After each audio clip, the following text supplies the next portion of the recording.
Baik, kita mulai diskusi kita hari ini. Kita akan mendiskusikan mengenai radiasi nuklir pada kecelakaan PLTN. Perkembangan ilmu pengetahuan tentang nuklir ini dan teknologinya itu dipicu oleh berkembangnya teknologi persenjataan nuklir, terutama setelah Perang Dunia Kedua. Jepang menyerah karena dijatuhkannya bom di Hiroshima dan Nagasaki, sehingga Jepang harus menyerah. Di situ terlihat bahwa bom atom ini luar biasa bisa mengalahkan musuh, sehingga berkembanglah teknologi persenjataan nuklir dengan pesat. Masing-masing negara maju, terutama negara pada Perang Dunia Kedua, berlomba-lomba ingin membuat bom nuklir. Tetapi setelah bom nuklir itu banyak yang punya, banyak negara yang sudah punya, dan masing-masing tahu bencana yang akan timbul kalau bom nuklir itu digunakan dalam perang. Akhirnya dunia juga sepakat untuk tidak menggunakan bom nuklir pada saat perang. Sampai saat ini masih dipatuhi itu. Tapi kita tidak tahu sekarang perang Rusia dan Ukraina apakah ujungnya akan menjadi perang dunia ketiga dan menggunakan bom nuklir. Mudah-mudahan tidak. Jadi setelah dunia sepakat untuk tidak menggunakan bom nuklir, tetapi tidak sepakat untuk menghancurkan bom nuklir, masing-masing masih mempunyai. Bahkan masing-masing masih melakukan penelitian percobaan bom nuklir. Teknologi nuklir ini lalu digunakan untuk tujuan damai. Salah satunya adalah untuk pembangkit listrik. Awal-awal perkembangan PLTN ini dulu, dunia punya harapan bahwa PLTN ini akan menggantikan energi fosil yang merusak lingkungan karena menghasilkan CO2. Sementara PLTN tidak menghasilkan CO2. Sehingga pada saat itu berkembang PLTN dengan pesat, dan dunia berharap bahwa PLTN lah yang akan menggantikan energi fosil. Tetapi setelah terjadi kecelakaan demi kecelakaan tentang PLTN dan dampaknya, terakhir yang terjadi di Fukushima, dunia bisa melihat betapa beratnya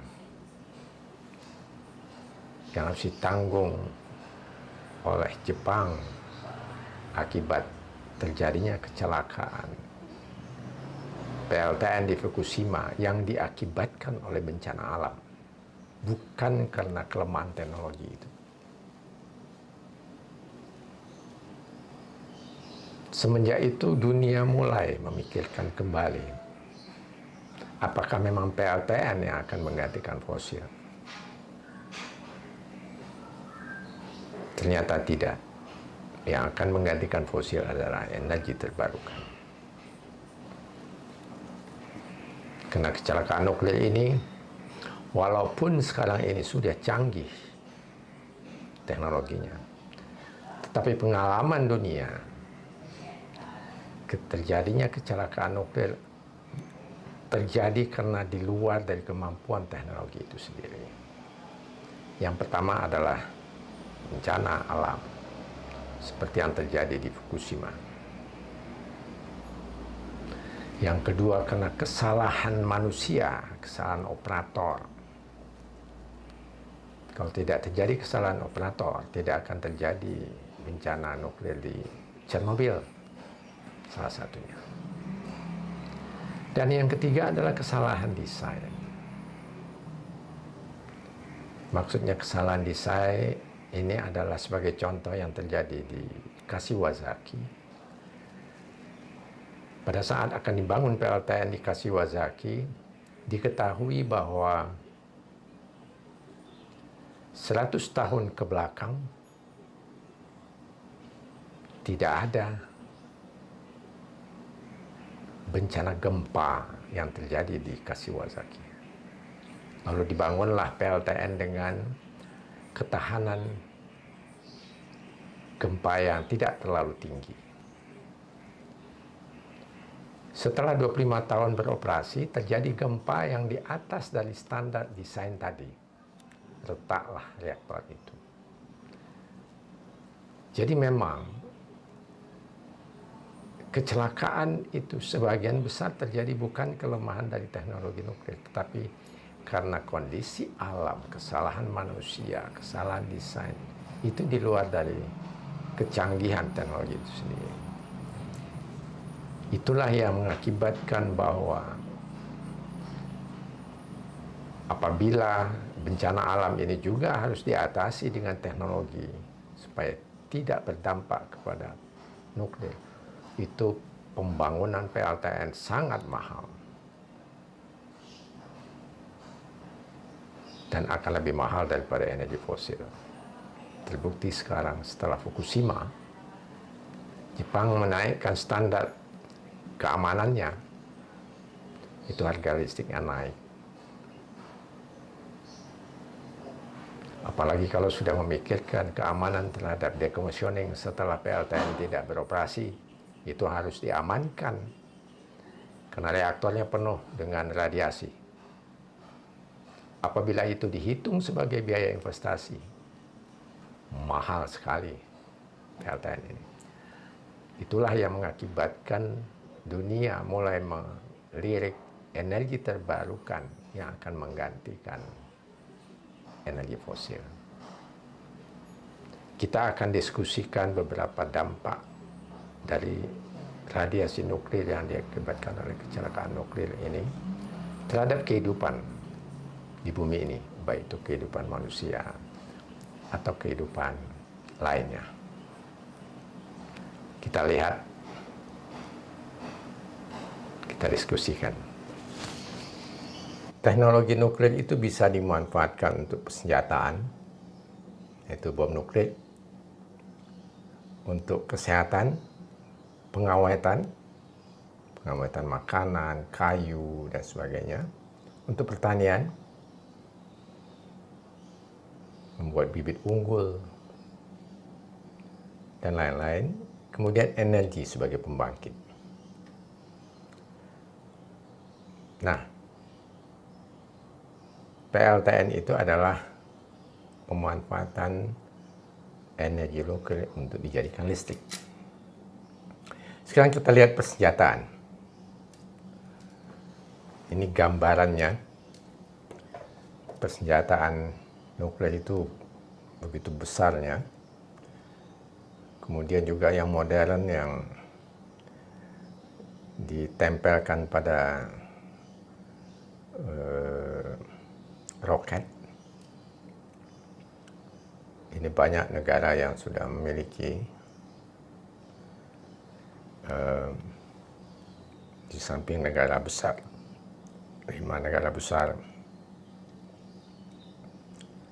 yang diizinkan, ada negara-negara lain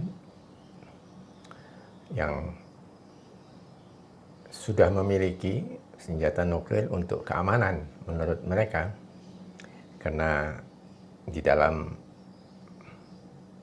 perperangan itu, kalau Anda ingin berdamai, Anda harus siap perang. Jadi kalau kita kuat, itu tidak akan terjadi perperangan. Apabila salah satunya kuat dan yang kuat ini diam. Korea Utara dan Korea Selatan itu dulu perperangannya luar biasa dan berhenti perperangannya karena Korea Utara menyatakan dia punya bom nuklir. Sementara Korea Selatan dibela oleh Amerika yang juga punya bom nuklir. India dengan Pakistan juga begitu. Di saat hanya India yang punya kemampuan untuk membuat bom nuklir, sehingga terjadi perang di sana. Tapi begitu Pakistan menyatakan juga punya kemampuan untuk membuat bom nuklir, lebih aman. Jadi saya istilahnya takut sama takut. Karena kalau terjadi perperangan dengan senjata nuklir itu hancur dua-duanya. Tidak ada yang tidak akan rusak. Semuanya rusak. Bahkan negara lain pun akan kena dampaknya. Jadi persenjataan nuklir ini sekarang ini lebih kepada untuk terjadinya perdamaian supaya satu negara itu tidak merasa dia ditekan oleh negara lain. Lalu dia harus punya kemampuan untuk bersaing dengan negara kuat lainnya. Jadi yang punya bom nuklir ini sebenarnya takut sama takut. Karena mereka tahu dampaknya apabila bom nuklir itu diledakkan. Ini di atas itu percobaan bom nuklir. Begitu besar dahsyatnya bom itu sehingga mengeluarkan asap seperti itu. Itu di dalam bumi itu diledakkan, tetapi muncat ke atas asapnya. Kemudian itu yang di bawah itu adalah akibat dari perperangan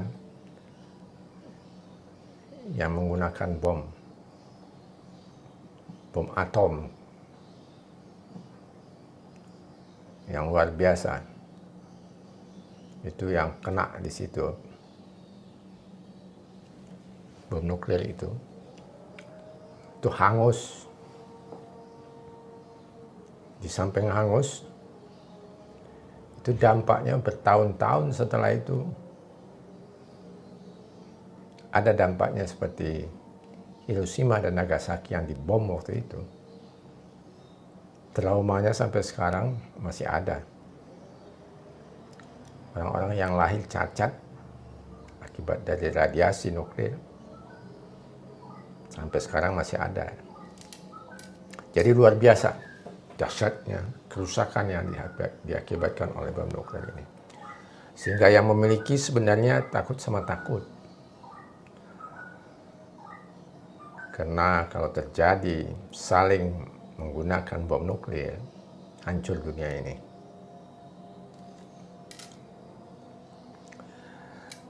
Yang kedua, untuk kesehatan, pengawetan, dan pertanian.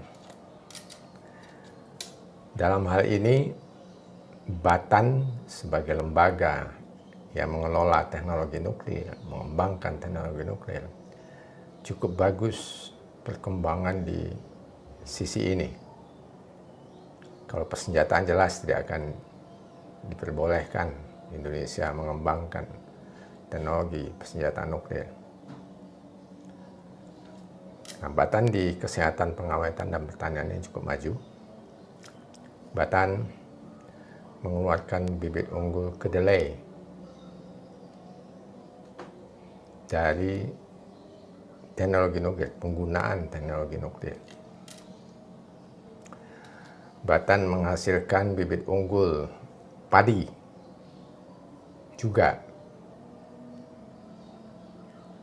Itu diperlihatkan bahwa sudah dipanen padi bibit unggulnya Batan. Itu saya tulis masih kedelai, itu padi. Dan saya sudah makan ini padi bibit unggul Batan yang dihasilkan dari proses penggunaan energi nuklir, penggunaan teknologi nuklir pada pengembangan bibit. Waktu itu saya dikasih oleh Pelabatan. Karena saya tahu dampak dari radiasi nuklir, walaupun di padi itu tidak, di beras itu tidak ada, saya pastikan tidak ada radiasi nuklir di situ. Tapi waktu saya makan pertama kali itu teringat itu. Ini nuklir ini. Padahal tidak ada radiasi di situ. Akhirnya saya nggak makan, tapi keluarga saya semuanya makan. Sampai beras 10 kilo itu habis.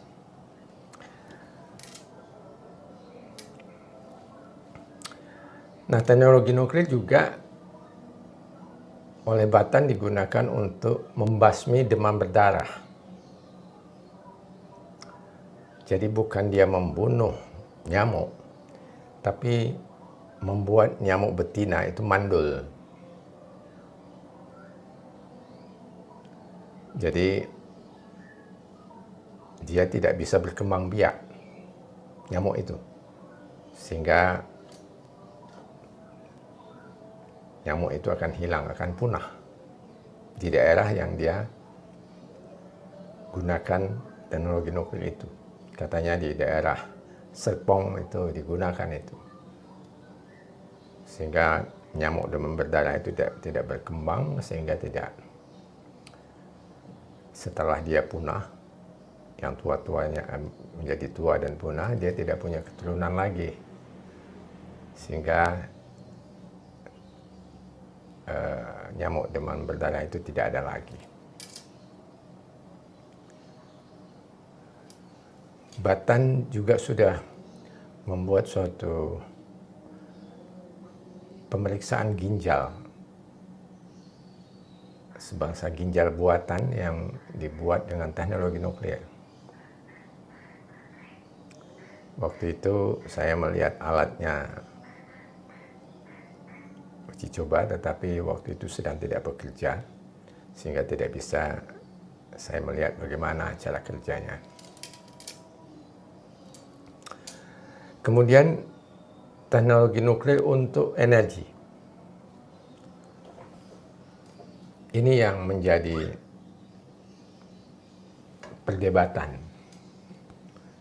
di beberapa negara termasuk Indonesia. Kalau yang persenjataan itu pasti tidak diizinkan. Yang nomor 2 itu kita sudah berkembang, bahkan kita ekspor isotop dari reaktor nuklir yang kita miliki. Ingat, reaktor nuklir yang kita miliki adalah reaktor nuklir penelitian. Tidak menghasilkan 1 watt pun. Jadi bukan PLTN. Dia hanya bisa membuat isotop. Nah, yang di bawah ini energi.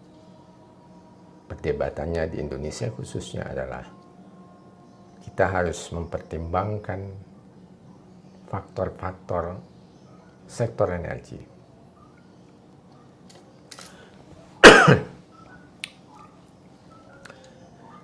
Ini salah satu pembangkit listrik tenaga nuklir. Pembangkit listrik tenaga nuklir itu harus dekat sumber air. Apakah sungai atau laut? Tidak ada pembangkit listrik tenaga nuklir di puncak bukit. Karena membutuhkan banyak air untuk pendinginan. Sehingga kalau dia retak atau meledak, itu lewat air juga radiasinya tersebar kemana-mana, lewat udara. Jadi, begitu terjadi kebocoran radiasi, itu cepat sekali menyebarnya. Dan tidak terlihat, bukan seperti asap ini. Radiasi nuklir itu tidak terlihat. Bisa saja makanan, tanaman terlihat tidak ada masalah, tapi begitu diminum bermasalah.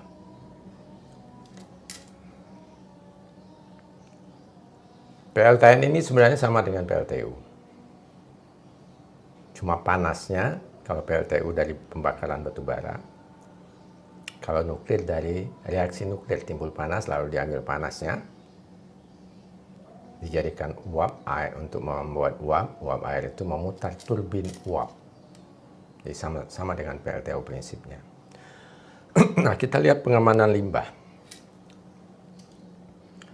Pengamanan limbah itu bagi negara yang sudah mempunyai PLTN, limbahnya itu dipendam di dalam bumi. Itu saya pernah lihat. Itu radiasi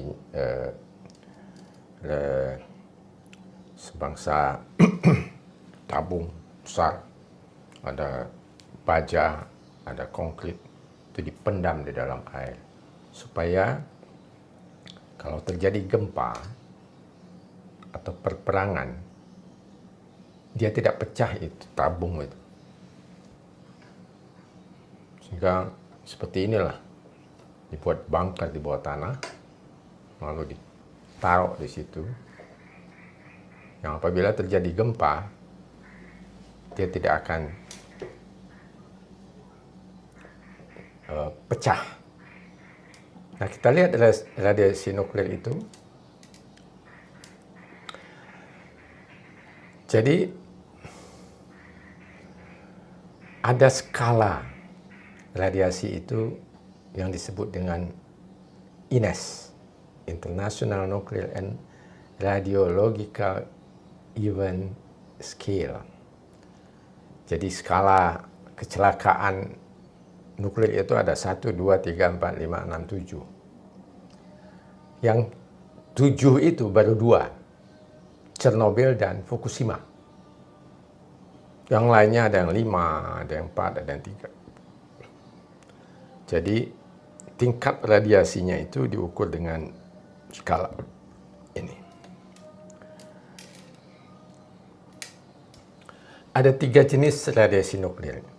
Yang pertama adalah radiasi sinar alfa. Memiliki daya tembus paling kecil dan tidak berbahaya. Kecuali jika tertelan. Jadi kalau kita telan, nah itu berbahaya. Partikel alfa diemisikan oleh inti radioaktif seperti uranium atau radium. Ketika terjadi peluruhan inti melepaskan energi. Radiasi sinar beta dapat menembus kulit, menyebabkan kerusakan kulit dan kerusakan organ internal jika tertelan. Misalnya kena makanan kita makan. Sayur kita makan, kenalah kita. Partikel beta memiliki energi yang besar, elektron dengan kecepatan tinggi atau positron yang diemisi oleh inti radioaktif tertentu seperti potasium. Radiasi sinar gamma ini memiliki daya tembus yang sangat besar.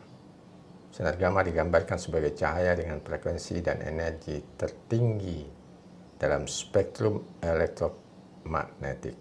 Sinar gamma memiliki radiasi pion berenergi tinggi sehingga menyebabkan kulit terbakar. Seperti yang kita lihat tadi, bom nuklir tadi melukai organ dalam dan menyebabkan efek jangka panjang radiasi gamma ini. Jadi berbahaya. Ini dampak radiasi mata. Kalau kita terpapar dengan tingkat radiasi yang kecil, sering terpapar, lalu timbul katarak. Ada kelenjar tiroid yang bisa menyebabkan kanker, paru-paru, payudara, sistem pencernaan, sistem reproduksi, peredaran darah, dan lain-lain. Jadi dia tidak terlihat. Ibu-ibu yang kena kanker payudara, kita tidak bisa tahu apa penyebabnya. Mungkin saja itu disebabkan oleh adanya radiasi nuklir yang berlebihan di udara kita. Sehingga itulah yang menyebabkan bahwa sebagian dari kita, dari penduduk dunia, tidak setuju dengan energi nuklir, dengan PLTN ini. Karena jika terjadi kecelakaan, itu fatal. Saya mengunjungi Fukushima 2 tahun yang lalu. Karena kita resmi dari Indonesia meminta, dari Dewan Energi Nasional meminta untuk bisa melihat Fukushima, kita diizinkan naik bus, tidak boleh turun. Dan di situ seperti rumah hantu, rumah ditinggal, yang seperti Alfamart, tempat penjualan itu ditinggal, barang-barangnya ditinggal, pom bensin ditinggal semuanya, orangnya tidak ada. Kemudian pada saat kita di sana, itu sedang dikikis tanah.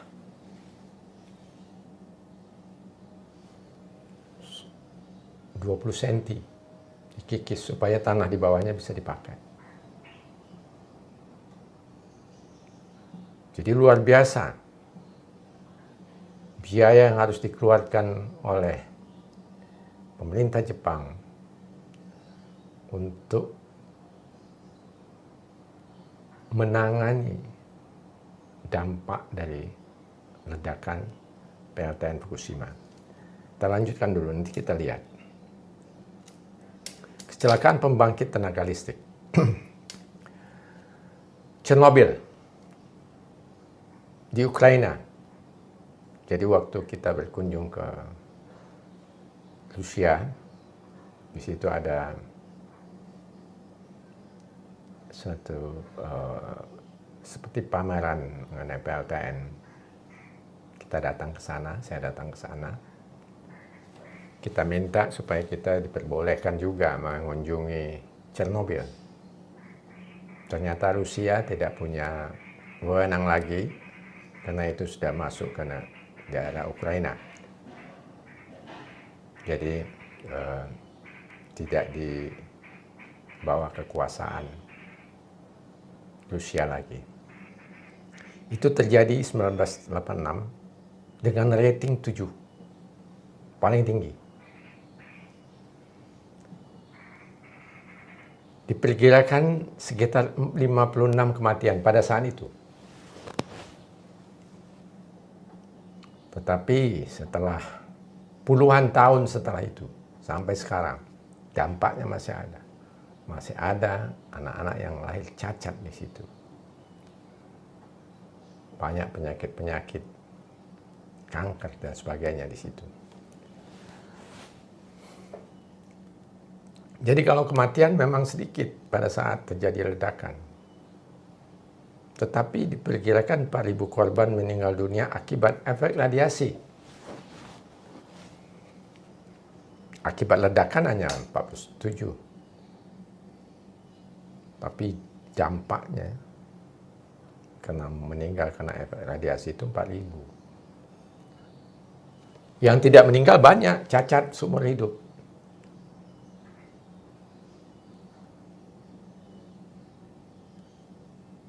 Nah, pada saat itu, tahun 86 itu, teknologi IT belum seperti sekarang. Sehingga Rusia menutupi itu, tidak ada yang tahu apa yang terjadi di Chernobyl itu. Tidak ada yang tahu. Kalau Fukushima begitu terjadi, langsung orang bisa melihat dari Google apa yang terjadi di situ, langsung difoto, tidak bisa ditutupi. Jadi WHO menyatakan 9.000 orang yang meninggal. Tapi Soviet menyatakan sekitar 4.000. Tapi yang cacat banyak. Ini dia. Jadi apartemen orang yang berada di sekitar itu disuruh pergi, tidak boleh meninggalkan, membawa baju pun tidak boleh. Mobil, pesawat terbang, helikopter, semuanya ditinggal. Seperti rumah hantu. Kalau kalian ketik di Google, kota yang paling menakutkan di dunia, itu Chernobyl.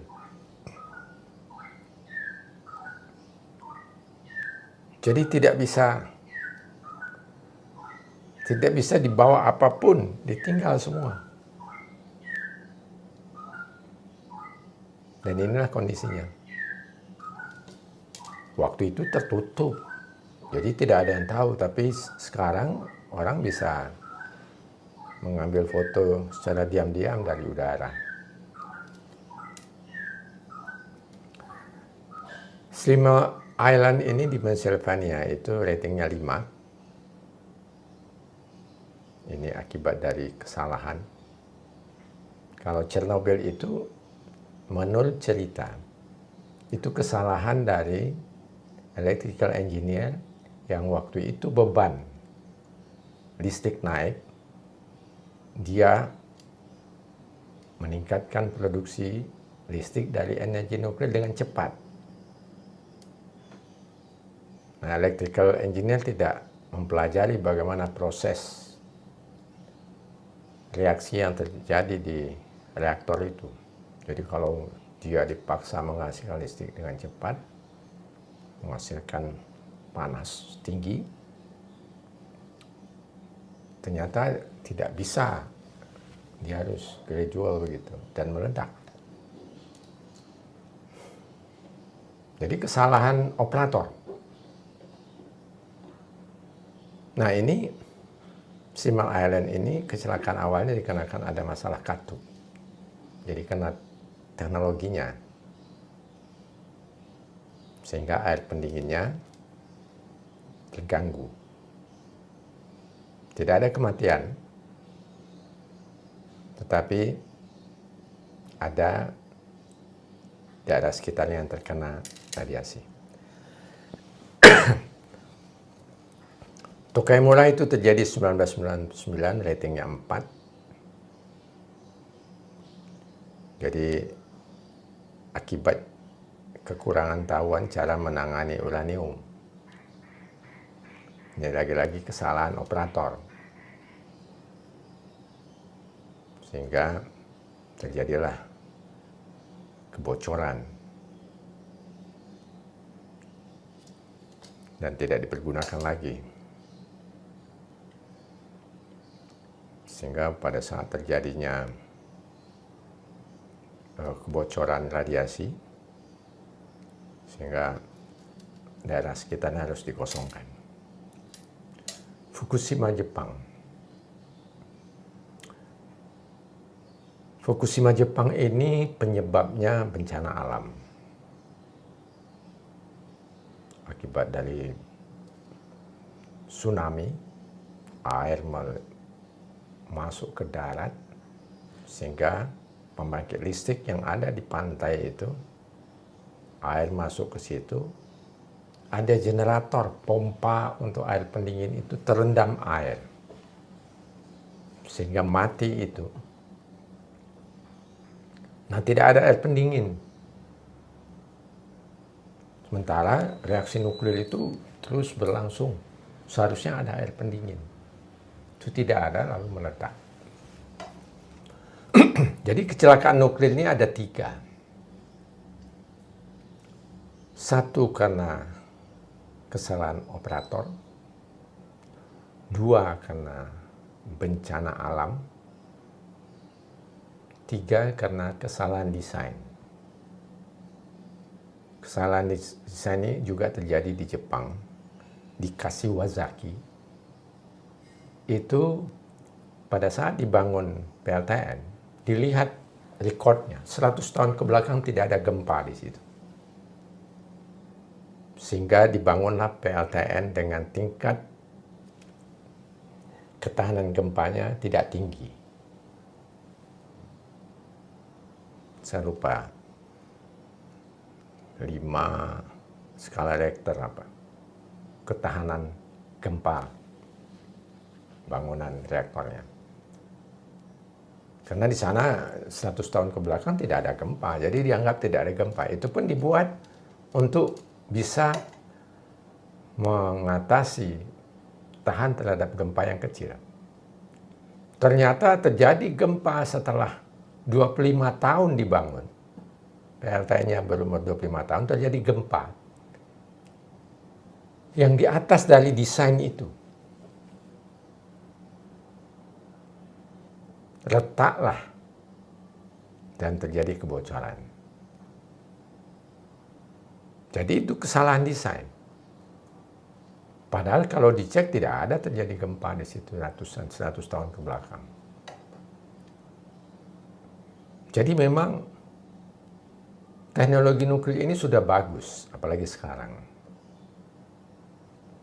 Tetapi 3 kesalahan tadi itu di luar dari kemampuan teknologi. Kalau mau buat pembangkit listrik tenaga nuklir yang tahan gempa, tahan badai, tahan bencana alam, itu mahal sekali jadinya. Mahal sekali jadinya. Nah, dibuatlah. Situlah engineer memperkirakan, menghitung supaya bencana alam itu bisa diatasi. Padahal seperti Fukushima sudah dibuat dinding untuk apabila ada air laut yang melimpah dia terhambat. Tetapi terjadi tsunami yang melebihi itu, dinding itu. Sehingga masuk air ke situ. Katanya sebelumnya sudah diingatkan supaya dinding itu ditambah tingginya. Tetapi TEPCO mungkin belum melaksanakan itu. Lalu terjadilah tsunami itu. Jadi tsunami yang terjadi pada 2011 itu mengakibatkan meledaknya PLTN di Fukushima.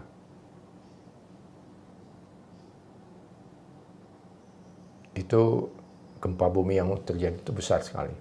8,9 skala Richter. Ada 160 orang yang terkontaminasi. Ada 210 penduduk, 210.000 yang dievakuasi. Jadi radius 10 km sampai 20 km itu dipindahkan penduduknya. Dibangunkan rumah oleh pemerintah Jepang. Dikasih alat detektor. Kalau mereka mau beli sayur, mau beli apa, mereka cek dulu. Jadi besar sekali biaya yang harus dikeluarkan oleh pemerintah Jepang. Kalau tidak pakai alat detektor, sayur itu nggak kelihatan ada radiasi di situ. Sehingga dimakan kalau tidak ada alat detektor. Nah, terjadilah, masuklah ke dalam tubuh, merusak tubuh. Nah, ini dia. Jadi di pinggir pantai,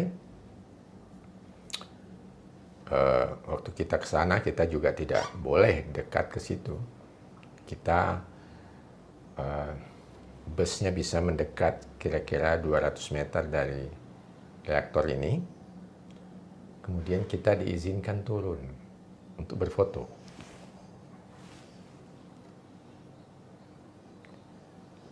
Nah, bencana nuklir Fukushima ini membuat dunia mengkaji ulang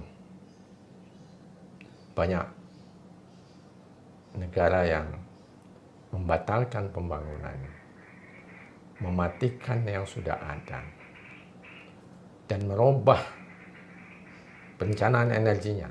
termasuk Indonesia. Pada saat itu kita sedang membuat kebijakan energi nasional. Kita berjuang. Saya termasuk pada saat voting pertama, apakah nuklir diperlukan di Indonesia atau tidak. Dari 15 anggota DEN, 8 pemangku kepentingan dan 7 kementerian, 7 menteri. Voting. Saya 14 lawan 1. 14 yang setuju, 1 saya sendiri tidak setuju. Itu sekitar tahun 2010 kita voting itu. 2011 terjadi Fukushima. Sehingga banyak pendapat yang berubah. Akhirnya di ujung dari Ken di Ketok Palu itu kita sepakat bahwa energi nuklir sebagai pilihan terakhir. Kalau tidak ada Fukushima, mungkin perdebatan itu berlanjut. Saya bukan anti nuklir. Saya berkali-kali saya nyatakan, teknologi nuklir sudah aman. Reaktor nuklir itu kalau tiba-tiba ada buing yang jatuh menghantam reaktor itu nggak pecah. Jadi dia aman apabila dia berada pada posisi yang normal. Tapi kalau bencana alam, bisa saja salah satu komponennya rusak akibat bencana alam. Terjadi ledakan. Kesalahan desain. Kesalahan operator. Di Indonesia mau dia dibuat tahan berapa skala Richter? Misalnya di Kalimantan katanya tidak ada gempa. Sekarang sudah ada mulai gempa di Kalimantan. Jadi nggak ada lagi daerah yang bebas gempa di Indonesia. Saya melihat dari sisi itu. Karena kita punya potensi energi yang lebih aman yang lain, yang cukup untuk kita. Kalau kita tidak punya, kita harus punya PLTN. Kalau kita seperti Korea, seperti Jepang tidak punya potensi energi yang cukup, kita harus punya PLTN. Tapi karena kita punya potensi energi yang lain, saya menganggap PLTN tidak perlu di Indonesia. Lalu menimbulkan radiasi tingkat tertinggi, sama dengan Chernobyl, memindahkan 180.000 penduduk dengan radius 20 km. Diperkirakan kerugiannya sebesar 74 M. 74 M itu kalau di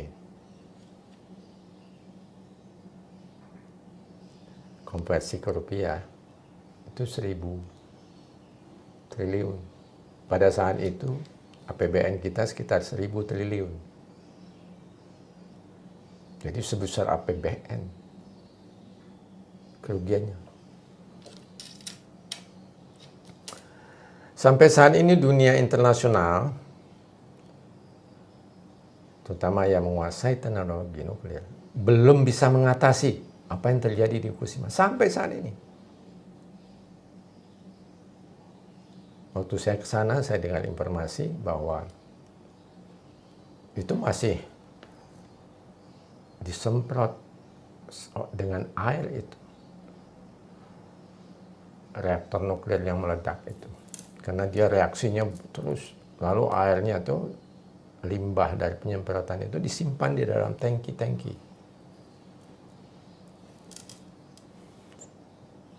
Dan ratusan barangkali tangki-tangki air itu. Yang isinya adalah air yang kena radiasi.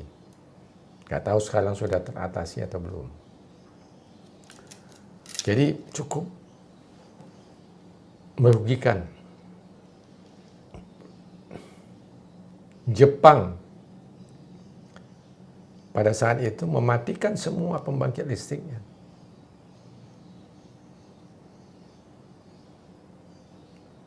Dan sampai sekarang baru dari 45 pembangkit listrik PLTN yang mereka miliki, mungkin sekarang sekitar 10 yang baru hidup kembali. Jadi terjadi mutasi genetik di daerah Fukushima. Dan penyebaran radiasi itu lewat laut, katanya di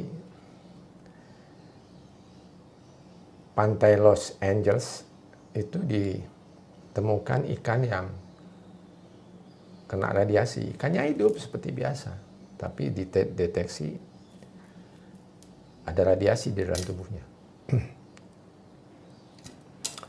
Ini suasana setelah bencana nuklir. Orang yang keluar dari situ dideteksi semuanya, binatang. Karena waktu itu disuruh pindah. Jadi begitu disuruh pindah, semuanya tidak boleh dibawa. Pakaian diganti dengan yang baru. Dideteksi. Ini yang bawah kanan bawah ini. Menurut cerita ada 100 pasukan atau 100 staf yang masuk ke dalam reaktor itu dengan pakaian seperti ini. Kita nggak tahu nasibnya sekarang. Mungkin dia memang disiapkan untuk jika terjadi, dia adalah orang-orang yang harus masuk ke dalam itu. Mungkin dibayar tinggi dia. Kalau nggak terjadi pun dia akan bayar tinggi, setelah terjadi dia menjalankan tugas. Ini cacat-cacat binatang yang ditemukan. Negara-negara membatasi impor sayur dan ikan dari Jepang. Sehingga waktu itu restoran sashimi yang menggunakan ikan untuk sashimi, bahan sashimi, itu kesulitan mendapatkan ikan. Karena ikan yang restoran Jepang yang bagus itu memang ikannya langsung dari Jepang.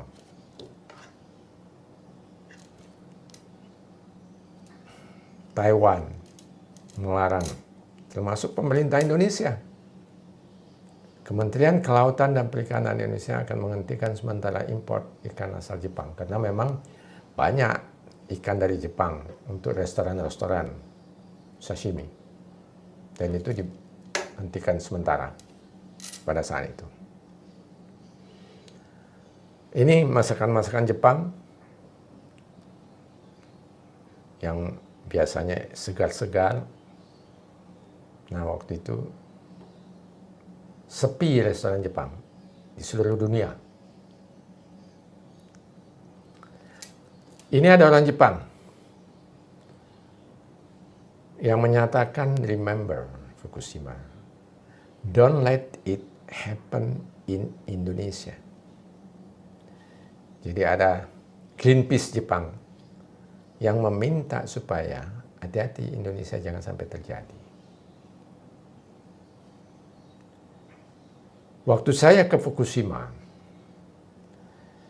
kami mengunjungi daerah pertanian di luar 20 km itu sampai 30 km, 10 km berikutnya. Itu sudah mulai ditanam. Sawah, padi, sayur-sayuran. Tapi setiap produk yang dihasilkan dari radius di luar 20 km itu harus dinyatakan bahwa ini beras dari daerah Fukushima. Harus ditulis di situ. Beras itu dijamin tidak ada radiasi. Saya melihat langsung setiap karung beras itu dimasukkan dalam peralatan untuk mendeteksi. Jadi pasti tidak ada radiasi di situ. Tapi masyarakat yang membeli harus tahu bahwa itu produk Fukushima. Lalu dia boleh milih mau makan atau mau beli atau tidak. Biasanya kalau beras, mendeteksi beras kan random. Dari 1000 goni karung, hanya diambil 10 mungkin.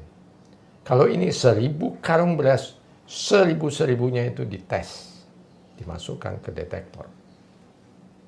Begitu dia, karena daerah Fukushima ini dikenal dengan tanah yang subur, berasnya berkualitas tinggi, sehingga ditanami lagi oleh petani sana, itu dinyatakan ini beras dari daerah Fukushima. Harus dinyatakan, ditulis di karungnya itu. Nah, sekarang dunia sedang berusaha untuk melakukan penelitian energi nuklir tanpa radiasi,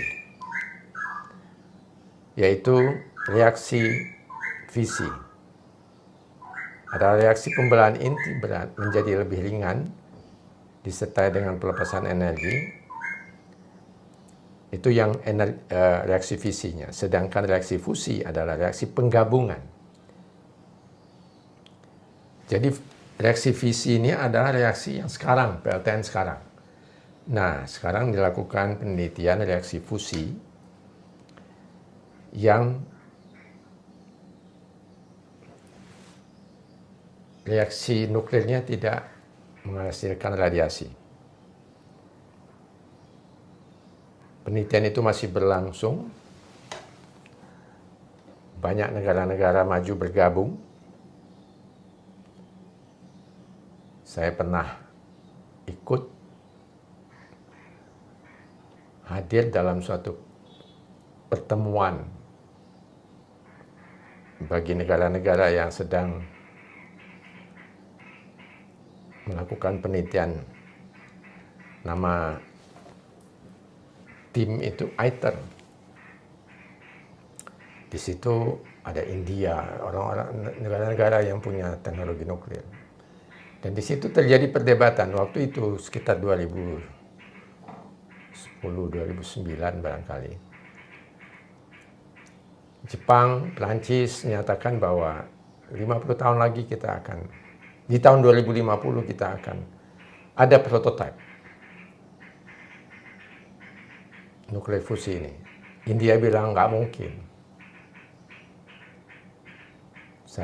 India tidak percaya tahun 2050 akan jadi satu prototipe. Jadi ada perdebatan, diskusi. Nah, ini tahun 2001 mereka membuat suatu perkumpulan yang mereka akan membuat prototipe sebesar 500 megawatt. Jadi waktu pertemuan di Jepang itu pimpinannya tadinya Prancis itu berganti ke Jepang, kalau nggak salah gitu, atau Jepang ke Prancis, saya lupa. Nah, jadi sudah didirikan tahun 2001, 2010 itu mungkin saya nggak tahu sekali 10 tahun atau sekali 5 tahun pimpinan dari tim ITER ini berganti negara. Diperkirakan menghabiskan 10 miliar dolar US dollar. Dan diharapkan bahwa prototipenya bisa dibangun.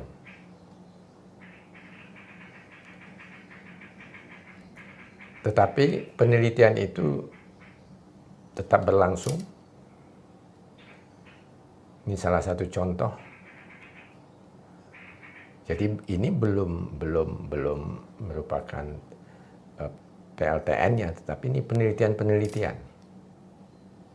Prototipenya itu tadi tahun 2050 rencana mereka. Ini dia tes reaktor.